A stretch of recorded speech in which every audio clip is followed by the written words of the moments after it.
मुहम्मद व आले मुहम्मद।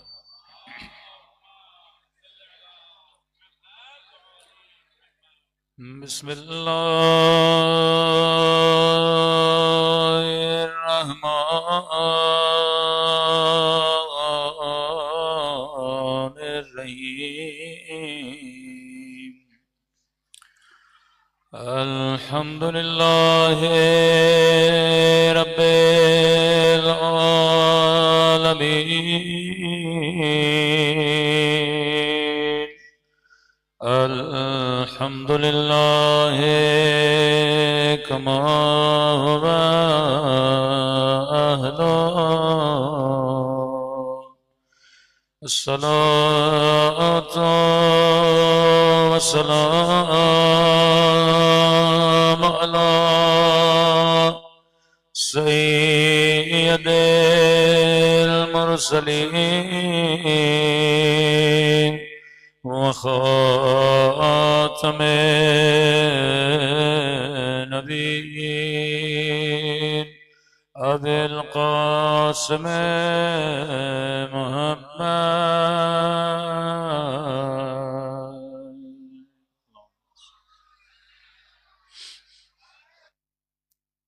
अला आलिहि तय्यबीन ताहिरीन मअसूमीन। सब मिलके दुआ इमाम ज़मा। अल्लाहुम्मा कुल्ले वलिका हुज्जत इब्ने हसन सलवातका अलैहि व अला आबाए फी हादिहि अस्साअ व फी कुल्लि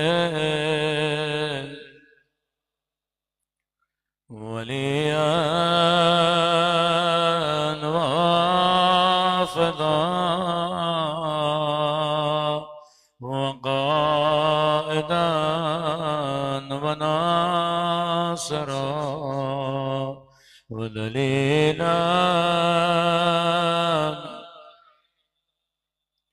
हत्ता तुस्किनहु अर्ज़का व तुमत्तिअहु फ़ीहा तवीला बिरहमतिका या अरहमर राहिमीन। सल्लल्लाहु अलैहि मोहम्मद व आले।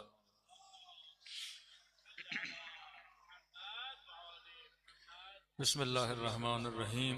रब्बि इश्रह ली सदरी व यस्सिर ली अमरी वहलुल उक़दतम मिन लिसानी यफ़क़हू क़ौली।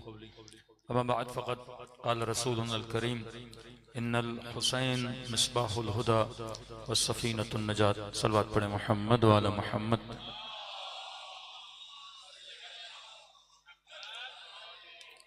दुआ है परवरदिगार आलम हम सब की इबादतों को अपनी बारगाह आली में कबूल फरमाए और जो मकसद ज़िंदगी मकसद इबादत लेकर फ़र्श अज़ा पे आते हैं खुदा उन मकासद में भी हम सबको कामयाबियाँ कामरानियाँ नसीब फरमा दे। रोज़ाना दावत जज्बे हुसैनी के उन्वान से गुफ्तगू हो रही है कि आखिरी ज़माने में खुदा उम्मतों को जिस चीज़ के ज़रिए से दावत देगा वो जज्बे अबा अब्दुल्लाह हुसैन है। उसकी निशानियाँ जिस तरह दिन गुज़रते रहेंगे साल गुज़रते रहेंगे आपके सामने ये चीज़ें आया होती रहेंगी कि किसने सोचा था जिस इमाम हुसैन की एक वक्त था कि जालिम मौला की कब्र को भी ढाना चाहते थे। कोई करबला की ज़ियारत पे जाए सद्दाम के ज़माने में तो लोगों को खून देना पड़ता था। एक वक्त था कि लोग बाजू कटवा के इमाम हुसैन की ज़ियारत को जाते थे। एक वक्त का त्यारत अबा अब्दुल्लाह हुसैन पे पाबंदी थी। लेकिन आज अरबईन हुसैनी पे तकरीबन 30 मिलियन लोग इमाम हुसैन की कब्र की ज़ियारत पे जाते हैं। ये वो जाज़िबा है जो खुदा ने ज़ात अक़दस अबा अब्दुल्लाह अल हुसैन में रखा है। आज दुनिया में वो कौन सी शख्सियत है जिसके लिए ऐलान किया जाए कि जनाब उसकी मजलिस तरहीम है या उसकी याद में हम जलसा रख रहे हैं, तो आप देखें हजारों की तादाद में, लाखों की तादाद में कौम जमा हो जाए।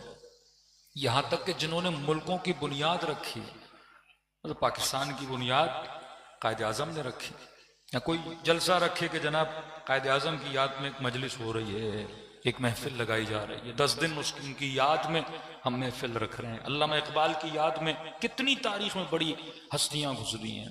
इंडिया में बोला जाए गांधी की याद में हम रख रहे हैं, कितने हजार लोग जमा होंगे। और लोगों को जमा करने के लिए गवर्नमेंट अपनी पूरी मशीनरी लगाती है। त्यौहार मनाने के लिए बसें भेजी जाती हैं, पैसे दिए जाते हैं, बिरयानियां बांटी जाती हैं ताकि एक अच्छा सा जलसा हो, मजमा लगे। लेकिन यहां सिर्फ हुसैन का नाम काफी है। यहां कोई बसें नहीं भेजता, यहां किसी को मिन्नतें नहीं करनी पड़ती कि जनाब मजलिस है, आप 2 मिनट के लिए आ जाओ, आपकी हाजिरी हो जाए। ये कौन है जो आपको खींच के फर्श अज़ा पे लाता है? ये वही जज्बे अबा अब्दुल्लाह अल हुसैन है। उलमा फरमाते किसी को हिदायत भी देनी है, कोई आपका बरादर जो शियों को नहीं मानता, सिर्फ उसे एक बार करबला ले जाओ, सिर्फ बोलो जनाब एक बार आप करबला आ जाए। ये जितने प्रोपेगंडे करबला के लिए, मजलिस के लिए किए जाते थे, उसकी बुनियाद यही थी। इनके मुफ्ती जानते हैं, इनके मौलवी जानते हैं कि हमारे बच्चे अगर एक दिन मजलिस हुसैन में भी चले गए, अगले दिन उसे कोई ले जाने वाला नहीं, वो खुद हुसैन के पास चल के जाएगा। ये कशिश है अबा अब्दुल्लाह अल हुसैन के जिक्र की। तभी यानी कितना नॉनसेंस फतवा है कि जिसकी न हदीस है, न रिवायत है, न कुरान। कितना नॉनसेंस फतवा है कि अगर आप अलम के नीचे से गुजरो तो निकाह बातिल हो जाएगा। यानी आज जिसने 2 दर्जे भी फकाहत के पढ़े हों, किसी मदरसे में पढ़ा हो, किसी हदीस के दर्स में उसने शिरकत की हो कि जनाब कोई रसूल खुदा की हदीस तो दिखा दो। क्या रसूल के जमाने में बनी उमैया के परचम नहीं थे? अबू सुफियान जब दुश्मन था तो क्या उनके परचम नहीं थे? क्या रसूल ने कभी ये कहा कि जो उनके मोहल्ले से गुजरेगा उनका निकाह बातिल हो जाएगा? जो उनके परचमों, दुश्मनों के परचमों से, यहूदियों के परचमों के नीचे से गुजरेगा, निकाह बातिल हो जाएगा। लेकिन फतवा का बेस आपने देखना है। ये क्यों कहा कि परचम के नीचे से गुजरोगे तो निकाह बातिल हो जाएगा? क्योंकि एक शिया का घर है, एक अहले सुन्नत भाई का घर है। ऑफिस में बैठते हो शिया, सामने मसलन अहले सुन्नत है, कोई बरेलवी है, कोई अहले हदीस है।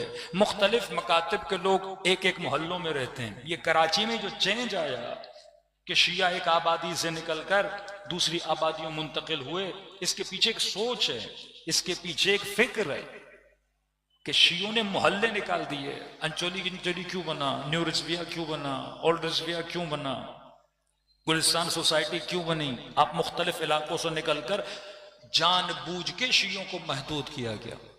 लेकिन एक नक्शा तो वो बनाता है ना, एक नक्शा खुदा बनाता है। ये वो जिक्र ही नहीं है जिसको महदूद किया जाए।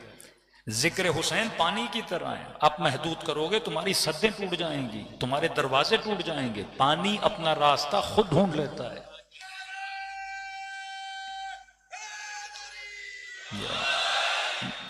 आज का बच्चा जो 2026 में पैदा, वो उसे बताओ कि जनाब तुम्हारे बड़ों ने फतवा दिया था हमारे खिलाफ कि अगर कोई अलम के नीचे से गुजरेगा निकाह बातिल हो जाएगा। क्यों? क्योंकि शिया घर पे क्या लगाते थे?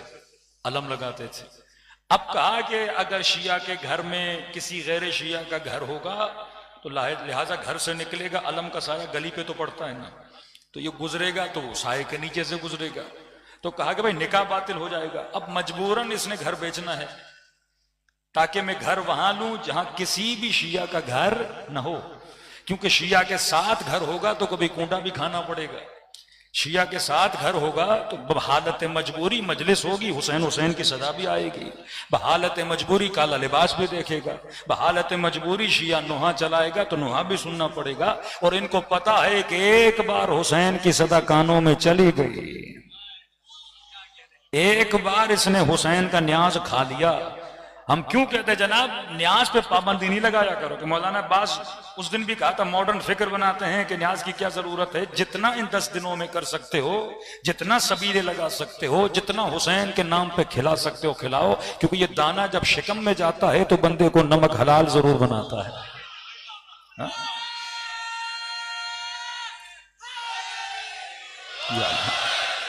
जानबूझ के ऐसे फतवे बनाए गए ताकि शियों से दोस्तियां न करें, शियों से रिश्तेदारियां न करें, शियों के साथ इनके घर न हो। कहां फिर महफूज है।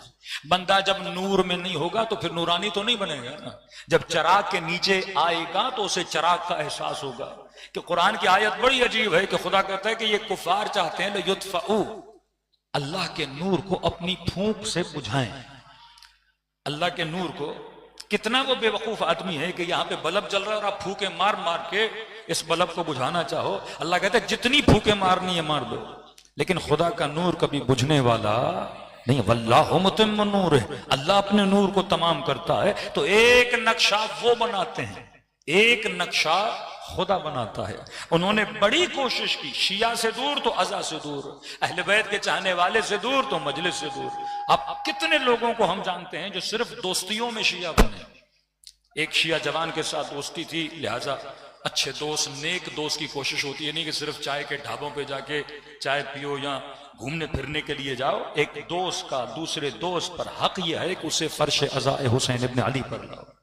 यूनिवर्सिटी में आपके दोस्त होंगे, कॉलेज में आपके दोस्त होंगे, सोशल फ्रेंड्स आपके होंगे। कोशिश करो भाई आधा मिनट, 2 मिनट, 10 मिनट हुसैन के फर्श अज़ा पे लाओ। कि जनाब मरी का ट्रिप भी लगा लिया, इधर उधर भी चले गए, उसे को भाई मुसलमान तो हो ना, नवासे रसूल को तो मानते हो ना, मोहब्बत अहले बैत का सवाल तो हर किसी से होगा ना। कि कुल ला असअलुकुम अलैहि अजरन इल्ला अल मवद्दत फिल कुर्बा। तो कहा जनाब तुर्की का ट्रिप भी लगा लिया, हर जगह का लगा लिया, चलो पैसे नहीं है 70% आप कर दो, 30% हम देते हैं। या आप दोस्त पे एहसान करो कि आओ मैं तुझे एक सफर हुसैन की करबला लेकर जाता हूं, अच्छे दिनों में उसे करबला ले जाओ। जब जरिए अबा अब्दुल्लाह हुसैन को देखेगा, वल्लाह जब ज़ियारत हुसैन करेगा, आगाए अबुल हसन इस्फहानी और आगाए खानसारी फरमाते हैं जो एक बार हुसैन को देख ले, खुदा उसके दिल में नूर हिदायत को क्या करता है, जारी कर लेता है। क्योंकि खुदा ने जाज़िबा रखा है, अबा अब्दुल्लाह हुसैन की शख्सियत में जाज़िबा रखा। और जाज़िबा क्यों रखा? क्योंकि मजलिस अज़ा मुक़द्दमे ज़हूर है। ज़हूर होगा, होता ही नहीं अगर फर्श अज़ा ना होता। मजलिस अज़ा है जो आज आपकी तरबियत कर रही है। आज किसने इमाम ज़माना को देखा है? आज कौन सा नबी आपकी हिदायत के लिए आया? आज कौन सा इमाम आपकी हिदायत के लिए आया? ये वो ज़माना है ना हम इमाम को देख पा रहे हैं, ना हम नबी को देख पा रहे हैं। ये वो ज़माना है ना मूसा वाले मोजज़े हैं, ना हज़रत ईसा वाले मोजज़े हैं। इस ज़माने में हम नहीं देख रहे, क्योंकि ये ज़माना अक्ल का ज़माना है, अक्लानियत का जमाना है। और ये होना था। रसूल खुदा के बाद आप देखते हैं मोजिज़े बिल्कुल खत्म हो गए। क्यों मोजिज़ों का इख्तिताम किया? क्योंकि कब तक मोजिज़ों से खुदा लोगों को इंस्पायर करता? सबसे बड़ा मोजिज़ा जो खुदा का है वो एजाज़ अक्ल है। तभी इमाम अमीरुल मोमिनीन ने फरमाया इन्नी अकरहु लकुम अन तकूनु मिनस सब्बाबीन। फरमाया अगर दुश्मन गाली भी दे दो जवाब गाली से न देना। नहनु अबनाउ दलील, ये जमाना अक्ल और दलील का जमाना है। दुश्मन का मुंह दलील से बंद कर दिया करो। तो मकतबे अहले बैत दलील का मकतब है। हमने अहले बैत अलैहिस्सलातु वस्सलाम को, अमीरुल मोमिनीन को असबानियत में, कौम परस्ती में, जात परस्ती में, या सिर्फ ये कि रसूल के दामाद हैं, हमने इसलिए नहीं माना। अमीरुल मोमिनीन को इसलिए माना क्योंकि अली इमाम अक्ल है। अक्ल का तकाजा है कि इंसान किसे माने? अमीरुल मोमिनीन को माने। अब मैंने कहा 14 साल इन्होंने उम्मत को बेवकूफ बनाया। 14 साल रसूल ने गदीर में अली का हाथ बुलंद किया, फरमाया मन कुन्तु मौला फहाज़ा अलीयुन मौला। और कहा कि आज के दिन कुफार मायूस हुए। क्यों मायूस हुए? शैतान क्यों मायूस हुआ? क्योंकि निजाम इलाही का झंडा रसूल खुदा ने किसको दिया? अमीरुल मोमिनीन को दिया। अब इन्होंने अहले बैत को दीवार से लगाने की कोशिश की। अब जाहिर है एक निकम्मा आदमी कुर्सी पे बैठ जाए, एक कामयाब आदमी को उतार कर आप एक स्कूल के टीचर बन जाएं और आपसे पहले कोई काबिल आदमी था, आपको नहीं, ऐसे सारे काबिलों को निकालो और जितने मैट्रिक फेल हैं उन्हें स्कूल में टीचर लगा दो। तो ये बंदा जो लीगल नहीं है, इसको पता है कि मैं काबिल नहीं हूं, मैं साहिब सलाहियत नहीं हूं, लेकिन मैं आ गया हूं। यजीद जैसा निकम्मा, हारून जैसा निकम्मा, अमीन जैसा निकम्मा, मोतसिम जैसा निकम्मा, ऐसे लोग मुसलमानों के हाकिम बने। अब अपनी हाकिमियत के लिए कोई लीगल दलील तो उनको चाहिए ना। देखिए शहबाज शरीफ निकम्मे हैं या कामयाब, आपको बेहतर पता है। जब एक आदमी निकम्मा हो, वो अपने आप को लीगल करने के लिए कुछ तो करेगा ना, कोई कानून बनाएगा, कोई अपने लिए कानून साजी करेगा। एक आदमी है ही चोर और वो किसी मसनद पे बैठ जाए और लोग एतराज करें आप चोर हैं, तो वो अपनी चोरी को छुपाने के लिए कोई कानून बनाएगा ताकि आगे से मेरे ऊपर कोई एतराज न करे। आधे से ज्यादा सियासतदानों ने कोर्ट में केस किया हुआ था आर्टिकल 6 के बारे में। आर्टिकल 6 कहते हैं हाकिम वो हो जो अमीन हो, जो सादिक हो। अब कौमी असेंबली में जितने भी हैं अक्सर बेश न सादिक हैं न अमीन हैं। अब कहा अगर ये कानून प्रैक्टिकली हमारे ऊपर आ गया तो सारे के सारे कौमी असेंबली से क्या होंगे, निकाले जाएंगे। 14 साल उम्मत को धोखा दिया गया। अब अगर अहले बैत को हटाना है और मैं उस कुर्सी पे बैठ रहा हूं तो पूछने वाले तो कहेंगे भाई शुजाअत में भी अली ज्यादा, हिल्म में भी अली ज्यादा, ताकत में भी अली ज्यादा, इल्म में भी अली ज्यादा, अखलाक में भी अली ज्यादा, हसब में भी अली तुझसे बेहतर, नसब में भी अली तुझसे बेहतर। तो सवाल तो होगा कि आप अली को हटा क्यों रहे हो? और अपने आप को लीगल दिखाने के लिए इन्होंने फिर रसूल खुदा की हदीसें जाल करना शुरू कर दी। इसकी छोटी सी दलील यह है, सही बुखारी सही मुस्लिम के बुखारी का लिखने वाला लिखता है मैंने इतनी हजार हदीसों को छानबीन करके मैंने ये हदीसें दी और मेरे नजर में ये हदीसें सही हुस्सनद हैं, सही हदीसें हैं, और ये सारी हदीसें सही हुस्सनद नहीं है।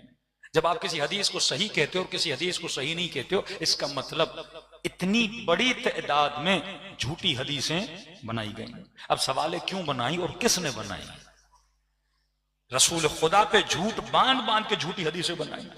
और इस पे क्या यकीन है कि जिन्हें आप सही और सनद कह रहे हो वो यकीनन सही भी हैं कि नहीं है? क्योंकि इंसान खता तो कर सकता है, कोई हदीस को ला दे और कहे कि रसूल खुदा से है, बाद में ना हो। इतनी मशहूर हदीस कि जिसने अक्के की प्याज मक्के में खाई वो जन्नती है। कितनी सस्ती जन्नत बना दी। और उस जमाने का मुसलमान प्याज खरीद भी रहा था, किसकी लालच में? जन्नत की लालच में। क्योंकि मुआशरा आकिलाना मुआशरा नहीं है। इससे यह नहीं पता कि जन्नत प्याज की वजह से नहीं मिलती। इन अक्रमकुम इंदल्लाहि अतकाकुम, जन्नत अमल की वजह से मिलती है। तो प्याज की लालच में जन्नत के पीछे भागने वाले और हैं और करबला में कुर्बानी देने वाले और हैं। इतनी सस्ती न खुदा की जन्नत है कि प्याज बेच के जन्नत दे दो। लेकिन इतनी हदीसें बनाई, इतनी हदीसें बनाई सिर्फ और सिर्फ इसके लिए कि अहले बैत रसूल को हक के हुकूमत न दिया जाए। अब कहा जनाब हम तो आके कुर्सी पे बैठ गए। अब बैठा है उस इंसान में कई बुरी आदतें भी हैं। शराब भी पीता है, फासिक भी है, फाजिर भी है, अयाशियों का शौक भी है, कनीजे खरीदने का रखने का शौक भी है, गुलाम पालने का शौक भी है। तो का एक हदीस लगा दो ना कि रसूल खुदा ने फरमाया अगर हाकिम फासिक भी हो, फाजिर भी हो, शराबी भी हो, तुम्हें हक नहीं उसके खिलाफ क़ियाम करो। सिर्फ ये नहीं कि चलो क़ियाम नहीं करते लोग, हमारे पीछे बातें तो करते हैं ना।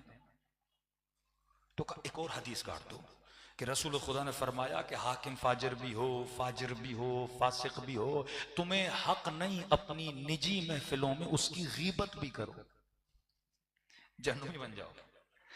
यानी आप आपस में भी ये नहीं कह सकते कि जनाब उसने 2 रकत को 4 पढ़ा दिया। आपस में भी नहीं कह सकते उसने जुमे की नमाज बुध के दिन पढ़ा दी। नहीं, ये गुनाह आप बिल्कुल नहीं कर सकते, क्योंकि हाकिम ने कहा है, हाकिम की बुराई आप नहीं कर सकते। और यहां हुसैन ने सारी झूठी हदीसों को ये कहकर हवा में उड़ा दिया कि मिस्ली ला युबायो मिस्ल यजीद। हाकिम था कि शराबी की बेअत हुसैन नहीं करेगा, इस फासिक व फाजिर की बेअत हुसैन नहीं करेगा। तो अहले बैत हक को बातिल को जुदा करने की शख्सियत का नाम है। अगर करबला न होती तो आज नस्लों को न हक का पता चलता न बातिल का पता चलता। आज काउंट करके देख ले, अपने बच्चों को कहें बेटा जितने मुसलमान मुल्क हैं सारे हाकिमों का नाम लिखो और थोड़ा सा उनकी सिफात बताओ, कितने नेक हैं, कितने साले हैं, कितने नमाज शब पढ़ने वाले हैं। तो आप नाम लिखना शुरू करेंगे पहला भी फासिक होगा, दूसरा भी फासिक होगा, तीसरा भी फासिक होगा, लालची और चोर डकैत होंगे, आप सबके नाम लिखोगे, आपके अंदर अच्छी सिफात और आदतें नहीं पाई जाएंगी। लेकिन जरा लुबनान के किसी कोने में जाओगे तो कहीं हसन नसरुल्लाह मिलेगा, ईरान के तेहरान में जाओगे तो सैयद अली खामनेई मिलेंगे। तो जहां जहां नेक हुक्काम नजर आते हैं वो वही हैं जो नजरिए करबला के साथ मुंसलिक हैं। सलवात पढ़े मोहम्मद वाले मोहम्मद।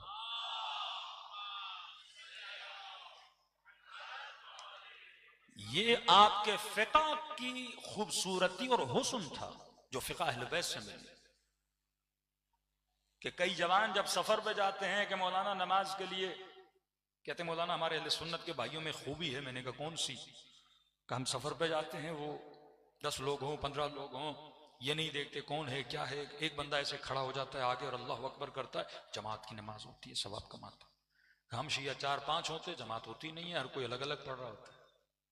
मैंने कहा हुस्न है कि नहीं है वो आपको पता होगा, लेकिन एक हुस्न फिक्र अहले बैत हमारे यहाँ। मैंने कहा मसाइल हसास बड़े हैं, हम फूंक फूंक के कदम उठाने वाले हैं, हम बड़ी तहकीक के बाद किसी का चुनाव करते हैं, इंतखाब करते हैं। मैंने कहा हमने इमाम भी उसे बनाया जो आदिल और मासूम हो, हम पेश इमाम भी उसे बनाते हैं जो आदिल हो। हमारे यानी हर किस्म का बंदा आ गया, शरीयत का ख्याल नहीं, चेहरे पे दाढ़ी है कि नहीं है, कुछ पता ही नहीं है किसी बंदे का, करत सही है कि नहीं है, हलाली है कि नहीं है, कुछ नहीं पता हमें। और हम के जनाब आगे खड़े हो जाओ तो जो मासूम 7 मिनट की नमाज के लिए किसी गुनहगार को तेरा लीडर पसंद न करें, ये हुस्न है मकतब अहले बैत का। जिस आदमी ने मुझसे बात भी नहीं करनी, बस आगे खड़ा होगा और कहेगा अल्लाह अकबर, अब मेरी नयाबत में हम सूरा पड़ेगा कि हम बर्दाश्त नहीं करते कोई गुनहगार तेरे सामने खड़ा हो, क्योंकि हम तुम्हारी नस्लों के लिए रोल मॉडल बनाते हैं।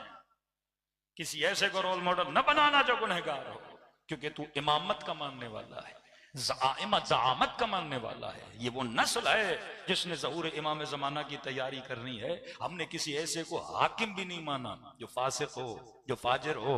ये करबला ने दर्स दिया, ये फर्श अज़ा ने शऊर दिया, ये जवानों की फिक्र को इतना बुलंद किया कि आज पूरा मुआशरा इस्लामी फासिकों की हुकूमत में जिंदगी गुजार रहा है। लेकिन शिया की फिक्र यह है हम किसी भी फासिक को अपना हाकिम तस्लीम करने के लिए तैयार नहीं है। सल्लल्लाहु अलैहि मोहम्मद व आले मोहम्मद।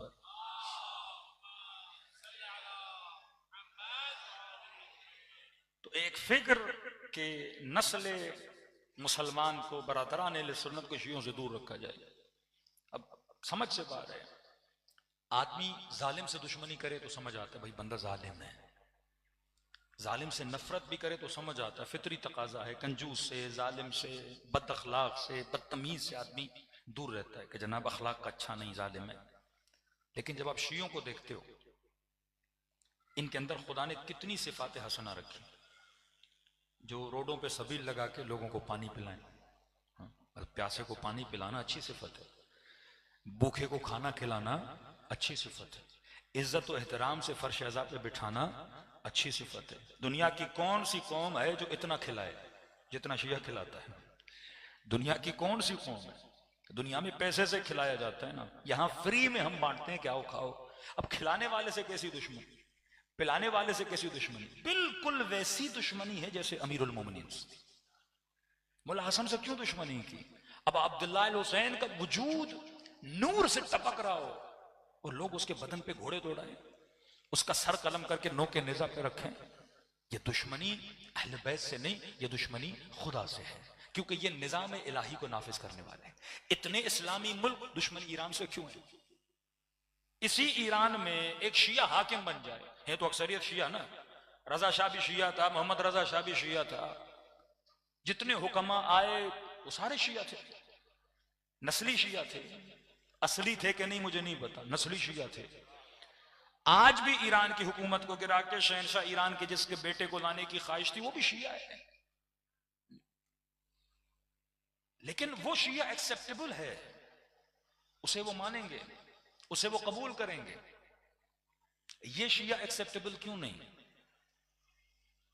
सारे मुल्कों के सामने इस्लामी लगा हुआ है, लेकिन उन सारे इस्लामियों से दुश्मनी नहीं, एक इस्लामी से दुश्मन क्यों है? क्योंकि ये जो इस्लाम दे रहा है वो इस्लाम इमाम मेहदी के इनकलाब का इस्लाम है, वो इस्लाम कायनात में हुकूमत इलाही के निफाज का इस्लाम है। ये टकराव है उनकी पॉलिसियों के मुताबिक। वो फहशा चाहता है, ये फहशा को रोकता है। वो बेहयाई फैलाना चाहता है, बेहयाई को रोकता है। वो सूदी निजाम बढ़ाना चाहता है, ये सूदी निजाम को रोकता है।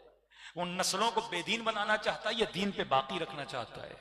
अब देखिए, स्कूल बदल जाए, निजाम बदल जाए, टीवी बदल जाए, हुक्मरान बदल जाए, हर शे को वो बदल सकते हैं, लेकिन जहां वो तब्दीली नहीं ला सकते वो फर्श अज़ा हुसैन इब्ने अली है।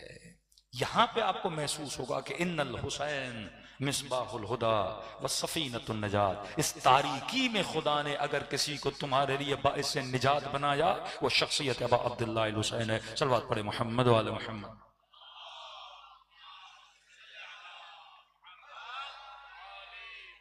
एक छोटा सा इशारा, फिर मैं अपने मौजू की तरफ जाऊं।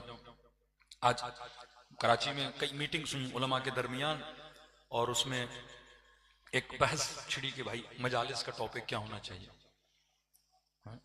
आज मौलवियों में, खतीबों में एक झगड़ा है कि ये पढ़ना चाहिए, ये नहीं पढ़ना चाहिए, मिंबर से अमरीका का नाम नहीं लेना चाहिए, मिंबर से इसराइल का नाम नहीं लेना चाहिए, मिंबर से सियासी गुफ्तगू ना हो, यहाँ सिर्फ हुसैन हुसैन हुसैन। अब कुछ लोगों ने हुसैन समझाई नहीं। वो इमाम हुसैन को 61 हिजरी में कैद करना चाहते हैं, बंद करना चाहते हैं, और खुदा हुसैन को कायनात के कोने कोने तक पहुंचाना चाहता है। CIA के, MI6 के, सवाक की एजेंसियों के लीक्स में मौजूद है कि बाकायदा बजट बनाया जाता है कि किस तरह उस अज़ाए हुसैनी को रोका जाए जो अज़ाए हुसैनी हमारे अज़ाइम को रोकती है। जो अज़ाए हुसैनी जो हम एजेंडे देते हैं कि मैंने SDGs, आप जाके नेट पे पढ़ें, अक़वाम मुत्तहिदा ने जो कवानीन पास किए कि हर मुल्क ने उस कानून को अपने मुल्क में नाफिज करना है। आज आप अलल ऐलान खुल खुल के इतनी इसराइल की मुखालिफत करें तो आपको अंदाजा हो जाएगा। हिडनली जो एग्रीमेंट्स हर मुल्क के हुक्मरान, क्योंकि नहीं करें तो ये मजबूर हैं, आपको कर्जे नहीं मिलेंगे, आपके मुल्क नहीं चलेंगे। वो सारी टेक्नोलॉजीज अपने हाथ में रखना चाहते हैं। मुल्क पेट्रोल निकालेगा, लेकिन उस पेट्रोल के फ्यूल को साफ करने की जो फैक्ट्री और इंडस्ट्री वो उनके हाथ में है, वो बंद कर देंगे, पाइपलाइंस बंद कर देंगे, आपकी बैंकिंग को बंद कर देंगे। वो क्यों नहीं चाहते कि एक मुल्क इतना आजाद हो कि हर चीज जो बनाए वो उसकी अपनी चीज हो। निजाम को कंट्रोल कैसे करेंगे? माल के जरिए से, कि आखिरी जमाने में दीन हुम दनानीरुहुम, लोगों का दीन और ईमान पैसा बन जाएगा। पहले जमाने में जो मामलात थे वो सोने और चांदी से थे। आज जो आप मामला करते हैं नोट से करते हैं। नोट पे एक दस्तखत होता है स्टेट बैंक का, वो एक कसमनामा होता है कि हम कसम खा के कहते हैं इस नोट की इतनी वैल्यू है, आप मान लो कि 100 रुपए का कागज है, इसकी इतनी वैल्यू। वो भी झूठ होता है, वो भी झूठ होता है कि इसकी इतनी वैल्यू है और आप इससे खरीदो फरोख्त कर सकते हो। अब वो सारे कागज के पीछे डॉलर है, डॉलर के पीछे सोना है, और सोना तो अभी है भी नहीं, फेक डॉलर्स मार्केट में वो गवर्नमेंट बनाती जा रही है। पूरा निजाम जो आप पेट्रो और डॉलर की बात करते हैं, पूरा निजाम इसके पीछे, पूरी दुनिया को इन्होंने डॉलर के जरिए से कंट्रोल किया। इसकी डॉक्यूमेंट्रीज नेट पे पढ़िए, नौजवान जाके पढ़ें कि किस तरह डॉलर के जरिए से इन्होंने पेट्रोल को कंट्रोल किया, और पेट्रोल को किस तरह कंट्रोल किया। बाकायदा डील हुई 100 साल, 200 साल। वो मुल्क जो पेट्रोल निकालते हैं कि आप आज के बाद जिस भी इंसान को पेट्रोल बेचोगे, आप शर्त रखोगे कि हम अपना पेट्रोल सिर्फ एक करेंसी में बेचेंगे, और वो कौन सी है? डॉलर की करेंसी है। और पूरी दुनिया की बैंकिंग के निजाम को इन्होंने इस तरह से कंट्रोल किया। अब यहां पे एक निजाम खड़ा है, यहां पे एक फिक्र खड़ी है कि जो हम इनके निजाम को नहीं मानते, जो आप दावेदार हैं कि हम निजाम इलाही को दुनिया के कोने कोने में नाफिज करना चाहते हैं, तो कुछ लोग फिक्र इमाम हुसैन को महदूद करना चाहते हैं कि भाई मजलिस हुसैन का टॉपिक क्या होना चाहिए। एक लिस्ट निकली और उसमें बताया गया कि जनाब मजलिस में तरबियती पैगाम भी होगा, मजलिस में ये भी होगा, अमीरुल मोमिनीन की जंगों का जिक्र भी होगा, सब कुछ होगा। अब हर नुक्ते के पीछे एक फिक्र है। कल मैं रहबर मुअज्जम की तकरीर का छोटा सा हिस्सा सुन रहा था। रहबर फरमाते हैं अक्सर अखबार एक जुमला आम कर रहे हैं कि एक्सट्रीमिस्ट लोग अच्छे नहीं हैं, एक्सट्रीमिस्ट जिसको आप इंतहा पसंद कहते हैं। तो रहबर मुअज्जम ने कहा कि हम भी कहते हैं कि इंतहा पसंद अच्छा नहीं होता। इफरात और तफरीत खुदा ने मना किया। कि दीन में भी इफरात नहीं होना चाहिए और तफरीत नहीं होनी चाहिए, लेकिन कहा कि इस लफ्ज को और इसके मिसदाक को जो वो बता रहे हैं वो गलत है। वो जिसे एक्सट्रीमिस्ट कह रहे हैं वो दीनदार को बोल रहे हैं, इनकलाबियों को बोल रहे हैं, नजरिए रखने वालों को बोल रहे हैं कि जनाब ये तो बड़े एक्सट्रीमिस्ट है। कि ये एक्सट्रीमिस्ट थोड़ी, ये तो मुतदिल है, तुम बेदीन है, तुझे वो एक्सट्रीमिस्ट लग रहा है। एक खातून कपड़े छोटे पहनती है और जो पूरे कपड़े पहनती है वो कहेगी ये एक्सट्रीमिस्ट, ये ज्यादा पहनती है। भाई तुमने कम पहने हुए, उसने सही पहने हुए हैं। एक जाहिल इंसान आलिम पे उंगली उठा सकता है। अब पहले खुद को तो देखो तुम कहां खड़े हो, क्योंकि तू बेदीन है तुझे दीनदार क्या लगता है, एक्सट्रीमिस्ट लगता है। ऐसे ही फिक्र रखने वाले लोग इमाम हुसैन की मजलिस को क्या करना चाहते हैं, महदूद करना चाहते हैं। अब जो मुबल्लिगीन दीन हैं उन पे एक इल्जाम लगाते हैं जनाब ये मौला अली की जंगों के मुखालिफ हैं, ये कहते हैं मिंबर से खैबर को बयान नहीं करो, खंदक। मैं कहता हूं वो अहमक आदमी हो जो ये कहेगा मिंबर से खैबर न पढ़ो, मिंबर से खंदक न पढ़ो। मतलब हिमाकत की इंतहा हो जो कहे अमीरुल मोमिनीन की शुजाअत को मिंबर से बयान करो। कौन सा मुबल्लिग दीन है, कौन सा एक आलिम है आप उसका बयान बता दे कि वो कहे कि मिंबर से खैबर और खंदक न पढ़ी जाए। हमने कभी भी कलाम और फजीलत अहले बैत को महदूद करने का हुक्म या कोई ऐसी बात की नहीं है। हम मद्दे मुकाबिल महदूद किया जाता है। मद्दे मुकाबिल ये बोला जाता है कि मिंबर से सिर्फ और सिर्फ अहले बैत की जंगें पढ़ो और कुछ न पढ़ो, या सिर्फ और सिर्फ वो हदीसें जो अहले बैत की फजीलत में रसूल खुदा ने बयान की हैं, या सिर्फ और सिर्फ मुनाजराती गुफ्तगू करो जिसमें मद्दे मुकाबिल के फिरके को मसलन अपने अकायद के दिफा में गुफ्तगू करो। हम कहते हैं हम महदूद नहीं करते। आप महदूद क्यों कर रहे हो कि सिर्फ ये पढ़ना है और वो नहीं पढ़ना? हम कहते हैं अमीरुल मोमिनीन एक मवाज बहर समंदर बेकरा है। आप अली इब्न अबी तालिब की शख्सियत के हर पहलू को बयान करो। अगर अमीरुल मोमिनीन की जंगों को बयान कर रहे हो तो अली की नमाज को भी बयान करो, अली की दुआए कुमैल को भी बयान करो, इमाम ज़ैनुल आबिदीन के अबू हमज़ा समाली को भी बयान करो, इमाम हुसैन की दुआए अरफा को भी बयान करो। मौला अली की जिंदगी महदूद सिर्फ जंगों तक नहीं होती, एक जिंदगी का हिस्सा जंगों में गुजरा है। 28 साल मौला के घर में गुजरे हैं, कुछ हिस्सा मौला की तरबियत में गुजरा है। तुम ये भी तो बताओ कि अंधेरी रातों में अली उठ के यतीमों की मदद किया करते थे। तुम ये भी तो बताओ फकीर के साथ बैठ के अली दर्द दिल भी किया करते थे। तुम ये भी तो बताओ 3 दिन रोजा रखने के बाद अली नबी तालिब तो इमून ताम अला हुब्बी, गरीबों को खाना भी खिलाया करते थे। हर पहलू जिंदगी अहले बैत को बयान करना चाहिए। हम महदूद नहीं करते, हम कहते हैं शख्सियत अमीरुल मोमिनीन लामहदूद है, लेकिन बाज लोग उस शख्सियत को महदूद करना चाहते हैं। जब शख्सियत महदूद हो गई तो आप अमीरुल मोमिनीन की शख्सियत के हर पहलू को नहीं जान पाओगे, एक अधूरी शख्सियत को जान पाओगे। जबकि वो शख्सियत हमें आज के जमाने से भी जोड़ती है, हमें आखिरत के साथ भी जोड़ती है। और जिन लोगों ने अहले बैत की शख्सियत से शऊर लिया, खुदा ने किसी को शहीद सिब्ते जाफर बना दिया, किसी को शहीद हुसैनी बना दिया, किसी को सैयद हसन नसरुल्लाह बना दिया, किसी को वक्त का खुमैनी बना दिया और किसी को सैयद अली खामनेई बना दिया। और ऐसा बनाया, ये वो शख्सियतें थी जिन्होंने सिर्फ खैबत पढ़ी नहीं बल्कि इन्होंने खैबर शकन मिसाइल बना के वक्त के यजीद के मुंह पे भी मारे। ये वो शऊर था कि कब तक तुम सिर्फ खैबर सुनाओगे, वो खैबरी जज्बा भी पैदा करो।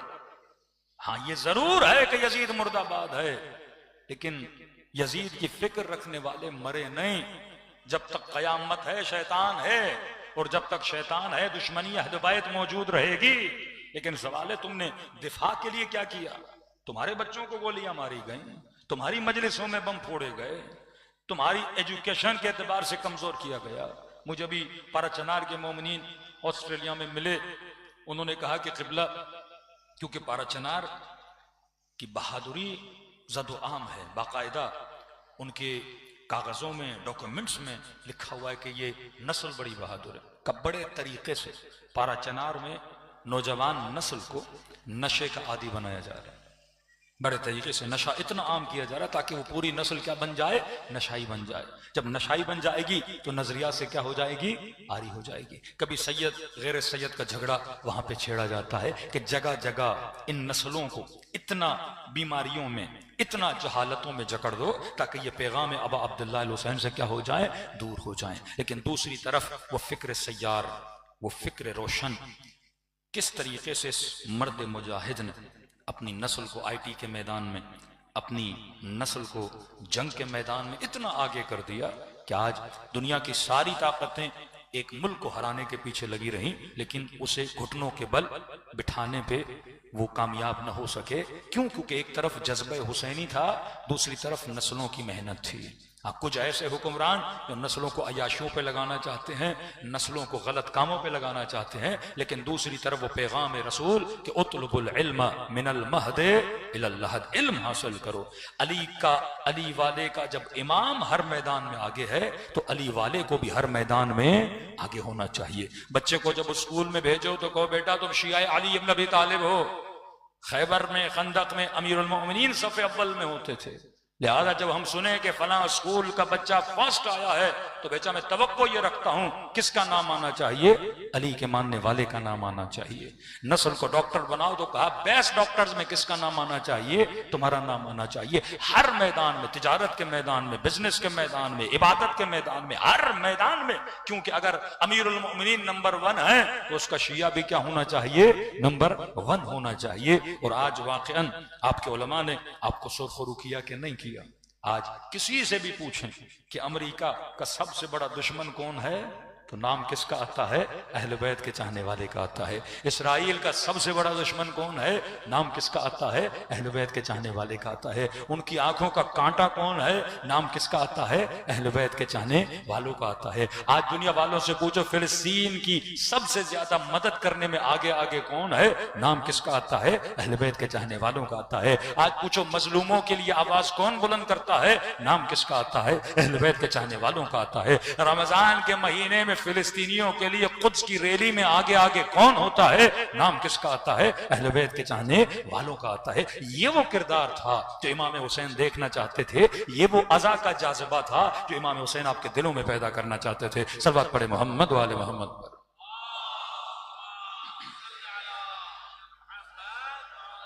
बस एक दलील देके इस मौजू को यहीं खत्म कर दूं कि मजालिस अज़ा का टॉपिक क्या होना चाहिए।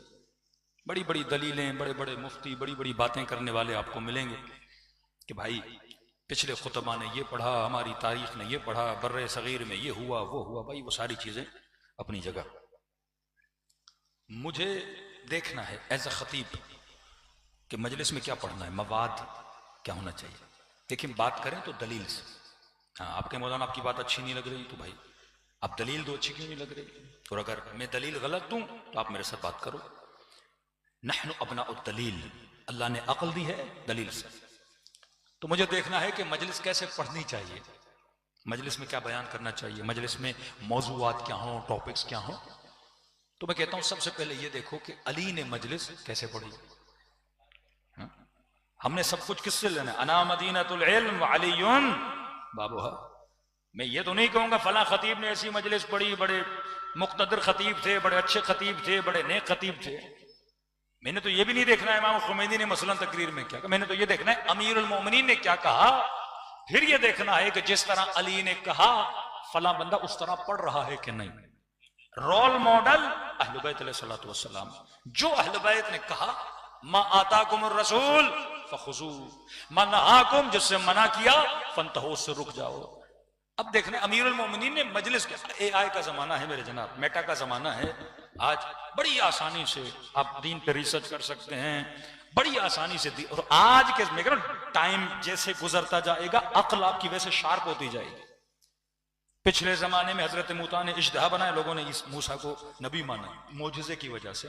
कल मजलिस में कह चुका, ईसा को नबी माना मोजज़े की वजह से। आपने अली को मोजज़े की वजह से नहीं, अक्ल की वजह से इमाम मानना है। हाँ, यही मोबाइल अगर आज से 1400 साल पहले ले जाते तो मोबाइल बनाने वालों को लोग पूछते कि जनाब ये तो बहुत बड़ा नबी है। कराची में बात करते हैं, हैदराबाद तक आवाज चली जाती है, उसके लिए मोजज़ा था। लेकिन आप नहीं मानते हो, आप कहते हैं टेक्नोलॉजी है, इल्म था, आपने बना दी, कोई भी बना सकता है, चाइना बनाएगा, दुनिया के मुख्तलिफ ममालिक, टेक्नोलॉजी है, इसमें ये थोड़ी मैं उसको नबी मान लूं। बिजली जिसने बनाई मैं उसको नबी मान लूं, नहीं, टेक्नोलॉजी है, इल्म है। उतलुबुल इल्म मिनल महद इलल लहद। ये जमाना अक्ल का जमाना है, ये जमाना दलील का जमाना है। और अगर आपको अक्ल से दूर करेंगे तो समझो अहले बैत से दूर हो जाओगे। पहला सवाल, मजलिस अबा अब्दुल्लाह अल हुसैन किस तरह पढ़ी जाए। तो देखना पड़ेगा कि अमीरुल मोमिनीन ने मजलिस कैसे पढ़ी। जवानियों के लिए एक जुमला, उर्दू में हम कहते हैं मजलिस, हालांकि ये लफ्ज गलत है मजलिस के लिए। मजलिस का मतलब है बैठक, क्या है? बैठक। ये जो मैं पढ़ रहा हूं इसको मजलिस नहीं बोलते। उर्फ आम में मशहूर हो गया, आप कहां जा रहे हैं? मजलिस में। तो इसका अगर लफ्जी तर्जुमा होगा तो कहा मैं कहां जा रहा हूं? बैठक में जा रहा हूं। किसकी मजलिस, किसकी बैठक? मजलिस से हुसैन में जा रहा हूं। किसकी बैठक में जा रहा हूं? हुसैन की बैठक में। अरब, ये जो मैं पढ़ रहा हूं इसको अरब खुतबा बोलता है। यहां जैसे आप उर्दू में खिताबत बोलें, खतीब बोलते हैं। खतीब किस चीज से निकला? खुतबे से निकला। ये खतीब है, मतलब क्या देता है? खुतबा देता है। जुमे के दरमियान तकरीरें होती हैं कि नहीं? 2 खुतबे। तो हम उसको मजलिस बोलते हैं या खुतबा बोलते हैं? कहते मौलाना ने 2 खुतबे दिए, हालांकि वो भी मजलिस है। मजलिस क्यों बोलते हैं? क्योंकि आप सारे बैठ के सुनते हैं तो मजलिस है।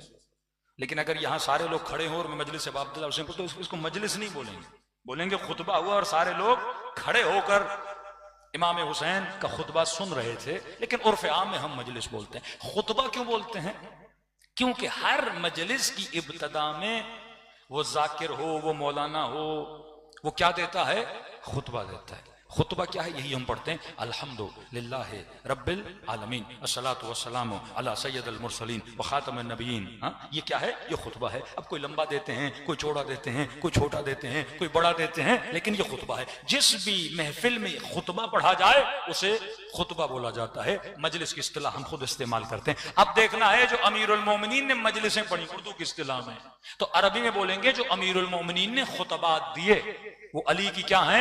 मजलिसें हैं। मिंबर कूफा पे बैठे हैं, मजमा बैठा है, तो क्या हुई? अली में तालिब की मजलिस हुई। अब खुतबे कहां मिलेंगे? नहजुल बलागा में मिलेंगे। अब देखना है कि अमीरुल मोमिनीन ने मजलिस कैसे पढ़ी, ताकि हम भी अपनी मजलिसों की तरतीब वो बनाएं, ताकि सेकुलर माइंड को जरा चेंज कर सकें, इन लिबरल लोगों को चेंज कर सकें। क्योंकि जब बंदा लिबरल और सेकुलर में जाएगा उसे वो पूरी शख्सियत अली अच्छी नहीं लगेगी।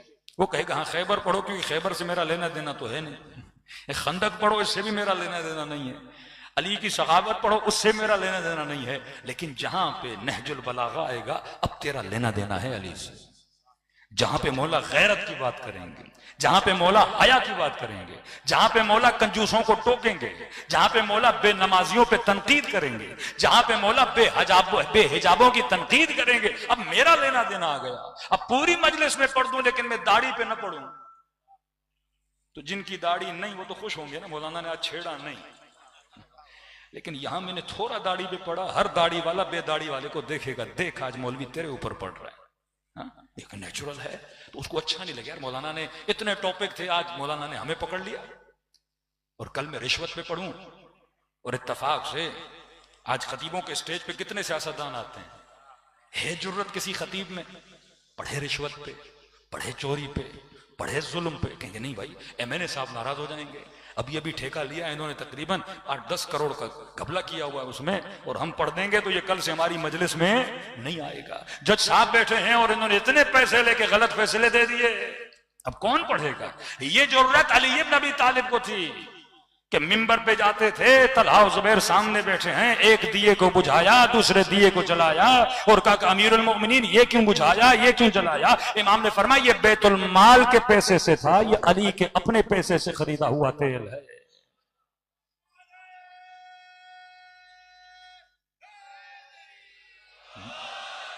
ये जिंदगी अमीरुल मोमिनीन है। तलहा जुबैर जो अली को हुकूमत पे लाके बिठाए।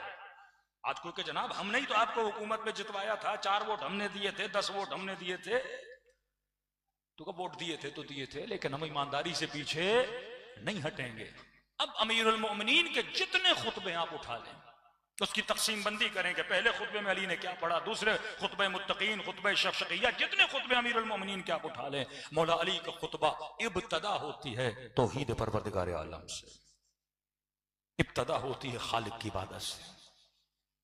फिर अमीरुल मोमिनीन माशरे की बुराइयों पे गुफ्तगू करते हैं, फिर अमीरुल मोमिनीन के खत पढ़ें, अमीर शाम को लिखे गए खत जो अली ने लिखे, क्या तनकीद सियासी करते हैं अमीरुल मोमिनीन उसके किरदार पर। फिर अमीरुल मोमिनीन गुज़श्ता खुलफा की खिलाफतों में की गई चीजों का किस तरह जिक्र करते हैं। फिर अमीरुल मोमिनीन कूफे के रहने वाले मर्दों पे किस तरह तनकीद करते हैं कि मैं क्या सुन रहा हूं कि तुम्हारी गलियों में जब तुम्हारी औरतें जाती हैं उनके कांधे तुम्हारे मर्दों से टकराते हैं। अली फरमाते हैं तुम्हारी गैरत को क्या हुआ? फिर कभी मौला कहें अगर किसी यहूदी खातून के पांव से पाजेब को उतार दिया जाए और ये कोई खबर सुन के मर जाए, उसकी मौत पे अफसोस न करना। अली जुल्म पे गुफ्तगू कर रहे हैं, अली कभी गैरत पे गुफ्तगू कर रहे हैं, अली कभी हया पे गुफ्तगू कर रहे हैं। एक खुतबा अमीरुल मोमिनीन का नहीं जो अम्र बिल मारूफ से खारिज हो। अब अमीरुल मोमिनीन ने खुतबा दिया, अब अब्दुल्लाह अल हुसैन ने आशूरा के दिन मजलिस पढ़ी, वो खुतबा इमाम हुसैन।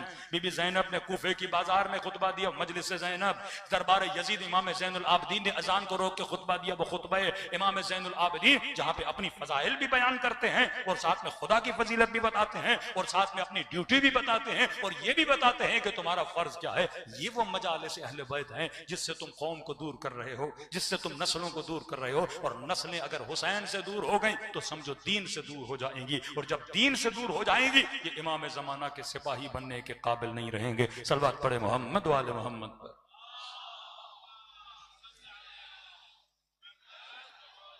कराची के मिंबर का एक मेयार होता था, हम बचपन से अपने बुजुर्गों से, असातिद अखलाक से सुनते थे कि भाई हर किसी को कराची में मजलिस नहीं पढ़ने दी जाती थी।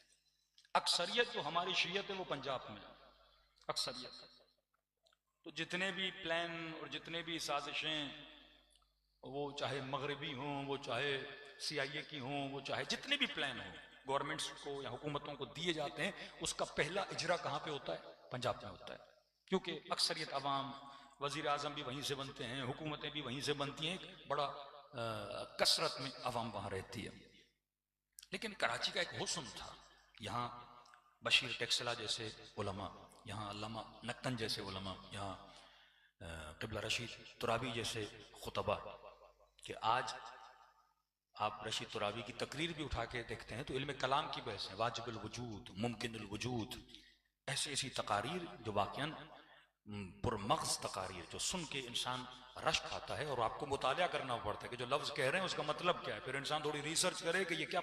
और उस जमाने का मजमा कितना समझदार था कि एक एक लफ्ज़ को पकड़ता था और समझता था और सुनता था। नक्कन साहब जिन्होंने इजाज़े इज्तिहाद दिया आयतुल्लाह मराशी नजफ़ी को, जो उस्ताद मराजे थे, वो कराची के मेंबरों पे आते थे। ये हुस्न था कराची का कि यहाँ पे एक मेयार बना दिया जाता था कि कौन आएगा कौन नहीं आएगा। लेकिन पंजाब में भी बड़े बड़े उलमा, लेकिन पंजाब में कोई मेयार नहीं है।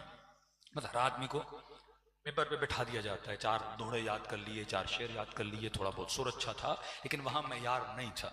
लेकिन अफसोस है कुछ सालों से वो वहाँ का रंग यहाँ भी रूनमा किया जा रहा है कि इस मेयार को तोड़ा जाए। जब आप अपने मेंबरों से, अपने शहर से मेयार को तोड़ दोगे तो फिर आपका वही हाल होगा जो आपके मुसलमान भाइयों का हाल है, जिन्होंने हुकूमतों के लिए कोई मेयार नहीं रखा, हाकिमों के लिए कोई मेयार नहीं रखा। तो फिर हर कोई फासिक आएगा। हाँ, इत्तफाक से एक अच्छा आ जाएगा, फिर इत्तफाक से एक बुरा आ जाएगा। जब तक अपनी जिंदगी में उसूल नहीं बनाते, मेयार नहीं बनाते, तब तक आप जिंदगी में कामयाब नहीं हो सकते। अपने बच्चों को लिए रेड लाइन खींचा करो, बेटा ये रेड लाइन क्रॉस नहीं करनी, हाँ इस लाइन से तुमने जाना है। इहदिनस सिरातल मुस्तकीम, रसूल से पूछा सिरात मुस्तकीम का, फरमाया इवजाज फी, एक ऐसा रास्ता जिसमें टेढ़ापन नहीं है। जब तक कुछ चीजों में स्ट्रिक्टनेस नहीं लाओगे, जब तक सख्ती नहीं लाओगे, जब तक अपने उसूलों पे मजबूती के साथ खड़े नहीं रहोगे, तब तक न तुम्हारा दीन बचेगा न ईमान बचेगा। सल्लल्लाहु अलैहि मोहम्मद वाले मोहम्मद।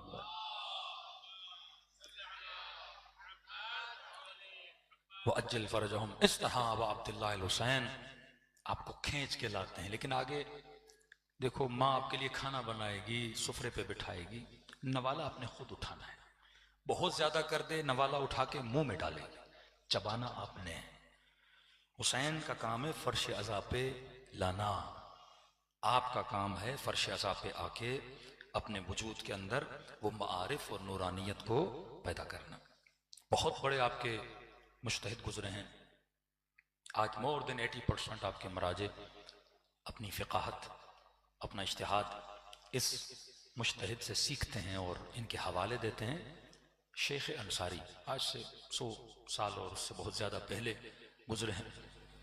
कहते शेख अंसारी के ज़माने में आज़रबाईजान से कुछ लोग आए और कहा कि शेख साहब हमें कोई आलिम दें, कोई फ़कीह दें, कोई मुज्तहिद दें।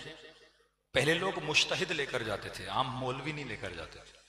मतलब हौजे में जाते थे, कहते थे हमें कोई मुज्तहिद दो, कोई फ़कीह दो, पूरा फ़कीह, आधा अधूरा मौलवी नहीं, पूरा फ़कीह दो, ताकि हम अपने इलाके में ले जाएं और ये वहां के दीन अहले बैत की तरवीज करें।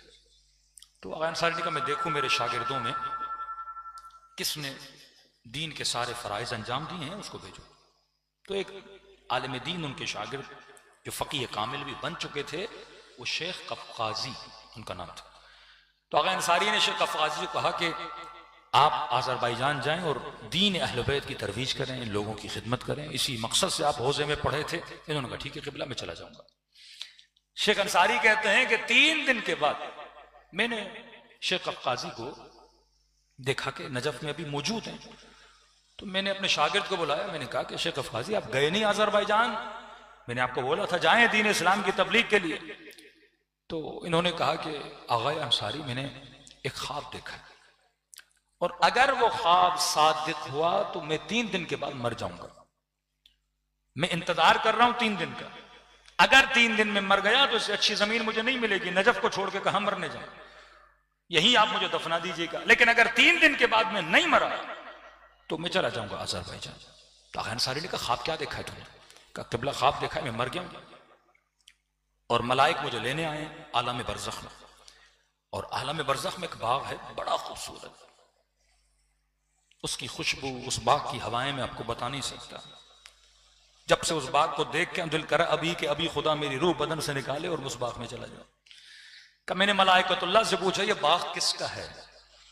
उन्होंने कहा कि शेख कफ़क़ाज़ी तेरा बाग है, तुझे हम लेने आए थे इसीलिए, और 3 दिन बाद तेरी मौत वाक़ई हो जाएगी और इसी बाग में तुझे हम फिर लाएंगे। मैंने अल्लाह का शुक्र अदा किया कि खुदा ने आलम बरज़ख में ऐसा हसीन बाग मुझे दिया है कि तुमने इल्म हासिल किया, दीन का इल्म हासिल किया, बाग तुम्हारे लिए। कि चलता गया उस बाग से एक दरीचा निकल रहा था किसी और बाग की तरफ, मैं दूसरे बाग में दाखिल हुआ। कहा जब उस बाग को देखा तो उस बाग के सामने मेरे वाला बाग छोटा सा बागीचा था। इतना बड़ा बाग, इतनी खुशबुएं, इतने फल उस बाग के अंदर। मैंने कहा या मलाइकतल्लाह ये किसका बाग है? कहा शेख कफ़क़ाज़ी ये आगाए अंसारी का बाग है। तो क़िबला आपका बाग बहुत बड़ा था, मेरा बाग तो छोटा सा बागीचा था आपके बाग के सामने। और क्या बाग था आपका? मैंने कहा हक कि ये बाग शेख अंसारी को मिलना चाहिए, इतने बड़े मुत्तकी, इतने बड़े जाहिद, इतने बड़े फ़क़ीह, इतने बड़े मुज्तहिद, उस्तादुल मुज्तहिदीन है, ये हक है कि उनका बाग हो। का उस बाग से चलते चलते फिर एक दरीचा नजर आया, आगे बढ़ा एक और बाग के अंदर। का क़िबला उस बाग के सामने तो आपका बाग भी बागीचा था। अब मेरे जहन में सवाल पैदा हुआ, मलाइकतुल्लाह ये तो बताओ ये किसका बाग है? पूरे नजफ में आलम तशय्युअ में अंसारी से बड़ा कोई मुज्तहिद नहीं, कोई मुत्तकी परहेजगार नहीं। ये कौन सा बंदा है जिसका बाग इतना बड़ा कि शेख अंसारी का बाग इसके सामने क्या है? बागीचा है। तो उन्होंने कहा कि आपके शहर में एक मौला हुसैन का जाकिर है, वो जो खतीब हैं, आलिम हैं, और अब हर आलिम जिक्र अहले बैत तो नहीं करता ना, मसाहिब खां नहीं होता। अब वो जो आलिम है जो जिक्र अबा अब्दुल्लाह हुसैन करता है, ये उसका बाग है। का मैंने एतराज किया, मैंने कहा मलाइकतुल्लाह अंसारी बड़ा या वो? इतना बड़ा मुज्तहिद, इतना बड़ा जाहिद, इतना बड़ा मुत्तकी, उसका बाग बागीचा और इसका इतना बड़ा बाग। का सही कह रहे हो, अंसारी का मकाम बहुत बुलंद है। का फिर इसको इतना बड़ा बाग क्यों दिया? का देखो तुम्हारा बाग तुम्हारा है, शेख अंसारी का बाग शेख अंसारी का है। ये बाग जो आगाए फाजिल को मिला है ये उनका नहीं, का हुसैन इब्ने अली ने उनको दिया है। कहते शेख अंसारी अब मैं 3 दिन का इंतजार करूंगा। ख्वाब से उठा, कहते मेरे दिल में एक सवाल कि मैं मिलूं तो सही हुज्जतुल इस्लाम फाजिल से और पूछूं तो सही कि आपका ऐसा कौन सा अमल है कि इमाम हुसैन ने खुद बाग दिया आपको? इनका रिश्ता क्या है इमाम हुसैन से? हम भी इमाम हुसैन को जानते हैं, हम भी इमाम हुसैन की मजलिस में जाते हैं। कहता मैंने पूछते पूछते उनके घर पहुंचा, दरवाजे पे दस्तक दी। मैंने कहा आगा फाजिल आज की रात में आपके घर में रुक सकता हूँ? कहा जी रुक सकते हैं। आप भी तलबा, मैं भी तलबा, आप भी तालिब इल्म, मैं भी तालिब इल्म, मेहमान हो, हबीब खुदा हो, रुक जाओ। कहता उनके घर में बैठा, शाम का खाना खाया। अब देख रहा हूं ये काम क्या करते हैं। उनकी नमाज को मैंने चेक किया, कौन सा जिक्र कर रहे हैं, कौन सा विरद कर रहे हैं। मैं देखूं तो सही वो कौन सी कुंजी है इनके पास जिससे इमाम हुसैन ने इतना बड़ा बाग दिया। अभी 3 दिन है मेरे पास, ताकि मैं भी वो अमल करूं और बागीचे से उतना बड़ा बाग अब अब्दुल्ला हुसैन मुझे दे। कहता है रात सोने का वक्त हुआ, उन्होंने कहा आप सो जाए गफकाजी, मैं भी अपने कमरे में जा रहा हूं। कब वो चले गए, लेकिन मुझे नींद नहीं आई। मैंने कहा देखूं ये रात को उठ के करते क्या है। कहता पूरी रात जागता रहा। वो सोए रहे। सुबह की अजान में 2 घंटे थे। मैंने देखा गए फाजिल उठे। कहता जैसे उठे अपनी चारपाई से और बैठे, और बैठते ही इन्होंने कहा अस्सलामु अलैका या अबा अब्दुल्लाह का ये कहकर जार व कतार इन्होंने रोना शुरू कर दिया, क्रिया शुरू कर दिया। का उठे वुजू के लिए गए, वुजू कर रहे हैं और कह रहे हैं अस्सलामु अलैका या अबा अब्दुल्लाह। रोए जा रहे हैं।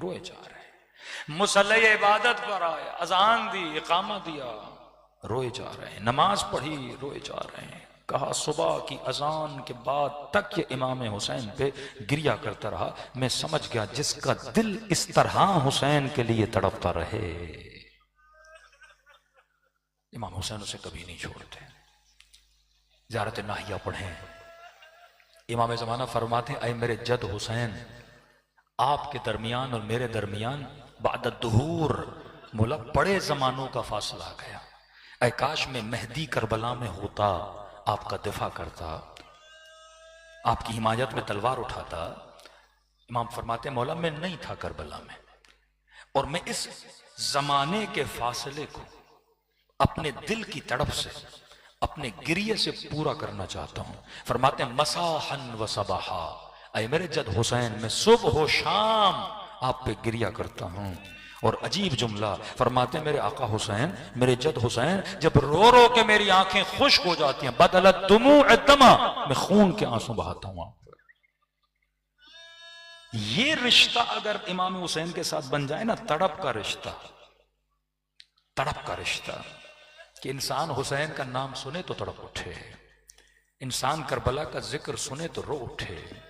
कि 24 घंटा 10 दिन नहीं, पूरी जिंदगी अगर दिल हुसैन के साथ जुड़ा रहे तो वल्लाह कब्र भी आबाद है, बरज़ख भी आबाद है, क़यामत भी आबाद है। तभी फरमाया जो खुलूस दिल से मेरे हुसैन को सलाम करे, खुदा उसे सवाब ज़ियारत हुसैन अता करता है। ये जज्ब जो इमाम हुसैन ने अपनी तरफ आपको किया है, इस जाज़बे से दूर मत जाइएगा।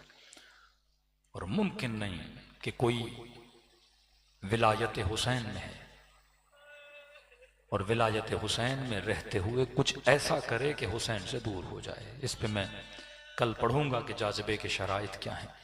दिलों को बैनुल हरमैन ले जाएं, दिलों को करबला की तरफ रवाना करें, ऐसे सलाम करें जैसे 4 साला बच्ची ने किया, ऐसे सलाम करो जैसे ज़ैनब कुबरा ने किया, ऐसे सलाम करो जैसे हजरत हुज्जत करबला में अपने जद मजलूम को सलाम करते हैं सब मिलके। अस्सलामु अलल हुसैन व अला अली इब्न हुसैन व अला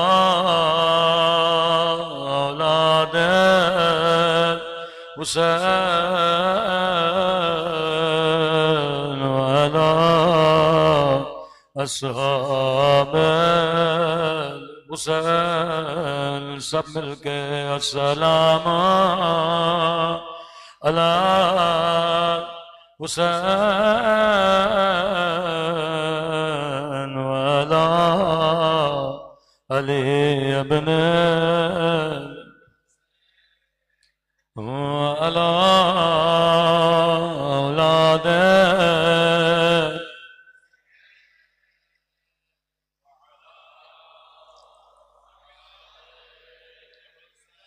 सब मिलके अस्सलाम अला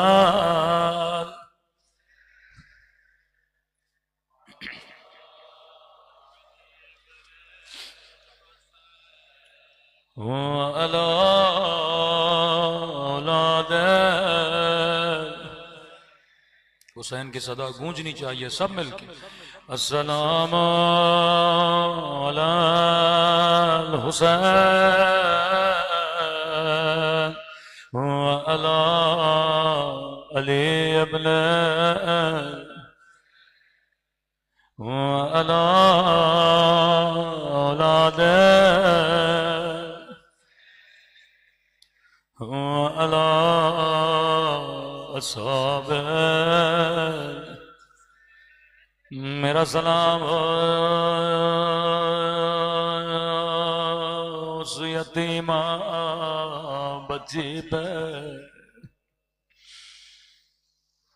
जो बाबा बाबा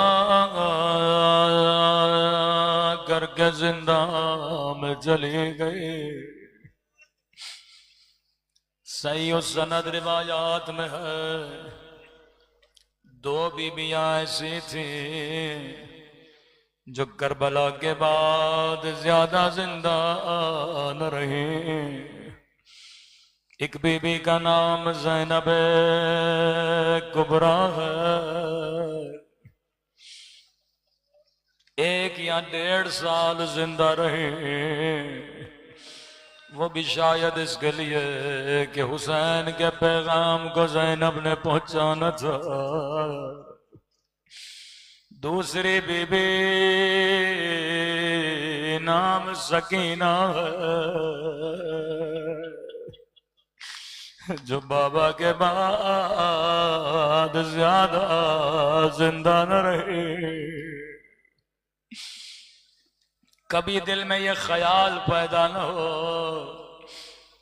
कि सकीना भी तेरी बच्चियों की तरह थी। जिस तरह एक आम बच्ची का बाप मर जाए वो बाबा के लिए रोए, सकीना शायद बाबा के फिराक में चली गई। ये साबिर बेटी है, ये हुसैन की बेटी है। तमाचे खाए सब्र किया, ताजिया ने खाए सब्र किया। हाथों में रस्सियां, गर्दन में रस्सी, इस बेटी ने बड़ा सब्र किया। लेकिन कभी सोचा करो ऐसा क्या हुआ सकीना जिंदान में बाबा बाबा करके चले गए। ऐसी कौन सी मुसीबत थी जिसने बच्ची को शहीद कर दिया। इमाम ज़ैनुल आबिदीन फरमाते हर जगह इस बच्ची ने सब्र किया, प्यासी रही सब्र किया। गोदिए कत्लेगाह में गई, बाबा का जख्मी बदन देखा, सब्र किया। पूरे रास्ते बाबा के सर पे अनिया मारता रहा, सकीना ने सब्र किया। सजाद के जख्मों को देखा, सब्र किया। पुप्पियों के हाथों में रस्सियां, खैमों को आग लग गई, बच्ची ने सब्र किया। इमाम ज़ैनुल आबिदीन फरमाते हैं एक मंजर ने इस बच्ची को बीमार कर दिया। उस बीमारी से ये बच्ची जहां पर न हो सके। अब तसव्वुर करके गिरिया करना, मौला कौन सा मंजर। फरमाया दरबार यजीद शराबी का दरबार। अल्लाह जाने इस दरबार में ऐसा क्या हुआ कि बच्ची बीमार पड़ गए। अब तसव्वुर करो 3 या 4 बरस की बच्ची है, कितना कद होगा। छोटी बच्ची, सारे कैदियों का कद बड़ा था। गर्दन में रस्सी है, हाथों में रस्सी है, नन्ही सी बच्ची खड़ी है। रावी कहता एक मर्तबा आवाज आई हुसैन का सर दरबार में लाया गया।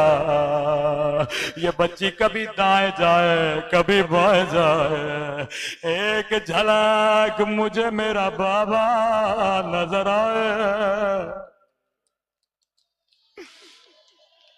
छोटा कद है बच्ची का, कभी इधर से रास्ता ढूंढे, कभी उधर से रास्ता ढूंढे, बड़ी मुश्किलों से हटाते हटाते सकीना आ गया। एक निगाह बाबा के कटे हुए सर पे पड़े।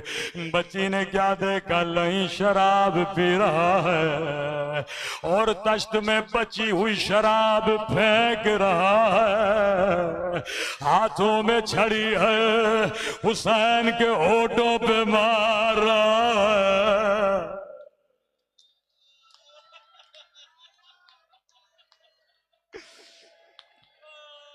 अल्लाह अल्लाह, बच्ची के दिल पे क्या गुजरे। ये वो होंठ है जिन्हें रसूल बोसा दिया करते थे। फरमाया इस मंजर ने सकीना को बीमार कर दिया।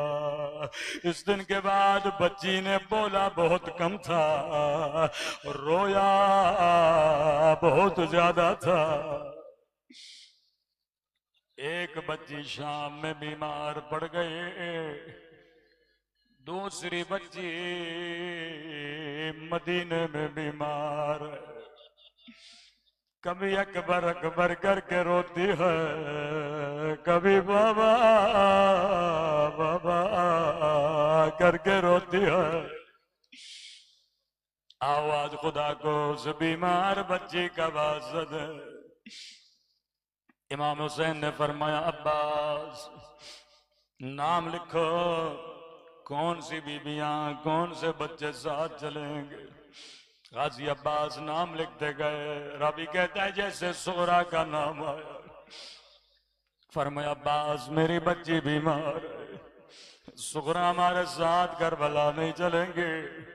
अब्बास बीबियों को कहो सुगरा की चारपाई घर के सहन में रखें, घर की चाबियां मेरी बच्ची को दे दे। इस बीमार बच्ची को घर के सहन में रखा गया। एक एक बीबी आती थी, घर की चाबियां देती थी, सीने से लगाती थी, बड़ी दर्द भरी आवाज में कहती थी खुदा हाफिज सुगरा। लेकिन रावी कहता है ये बच्ची खामोश। सब बीबियों ने खुदा हाफिज किया। एक मर्तबा बीबी ज़ैनब की बारी आई, सुगरा को सीने से लगाया, रोकर का खुदा हाफिज सुगरा, अगर जिंदगी रही तो फिर मिलेंगे। इतना सुनना था। बीमार बच्ची ने दोनों बाहें पुफी के गले में डाली, रोकर का खुदा हाफिज पुफी अम्मा मैं सुगरा समझ गई, अब मेरा बाबा वापस नहीं आएगा, अब मेरा अकबर वापस नहीं आएगा। बीबी ज़ैनब ने बड़ा गिरिया किया। आहिस्ता से कर सुगरा, इस बात का इल्म मेरे अलावा हुसैन के अलावा किसी को नहीं, तुझे कैसे पता अकबर वापस नहीं आएगा, बाबा वापस नहीं आएगा। फरमाया पुप्पी अम्मा मैं बीमार हूं, मुझे पूरी पूरी रात नींद नहीं आती। आधी रात का वक्त था, मैंने देखा आसमां से एक नूरी हमारी उतरी, नूरी हमारी से काले बुरके में बीबी बाहर आए, अपने सर पे खाक डालने लगे और रो रो के कहने लगी मेरे लाल हुसैन, तेरी माँ ज़हरा तुझे कहाँ कहाँ रोएगी, ओ करबला में रोएगी या शाम की बाजार में। पुप्पी अम्मा मैं समझ गई मेरा बाबा वापस नहीं आएगा। रोते हुए बीबी ज़ैनब इमाम हुसैन की खिदमत में आई। फरमाया हुसैन अगर सुगरा के न चलने की वजह उसकी बीमारी है, मैं ज़ैनब वादा करती हूँ अपने हाथों से खाना खिलाऊंगी, तेरी सुगरा को अपनी गोदी में बिठाऊंगी, तेरी सुगरा का खुद ख्याल करूंगी, लेकिन हुसैन सुगरा को साथ लेकर चल। फरमाया ज़ैनब मेरा भी दिल है बच्ची को साथ लेकर चलूं, लेकिन ज़ैनब हुसैन की मजबूरी समझो। जितने बच्चे चल रहे हैं किसी की शक्ल बाबा अली से मिलती है, किसी की शक्ल हसन भैया से मिलती है, किसी की शक्ल नाना रसूल खुदा से मिलती है। ओ बहन ज़ैनब इमाम इल्म गैब जानता हूँ, मेरे जाने के बाद तेरे हाथों में रस्सियां तेरे सर से रिदा छीनी जाएगी। ओ ज़ैनब मेरे सुगरा की शक्ल मेरी अम्मा ज़हरा से मिलती है, मैं कैसे बर्दाश्त करूं मेरी अम्मा की शबी शराबी के दरबार में, मेरी अम्मा की शबी बाजारों में। अल्लाह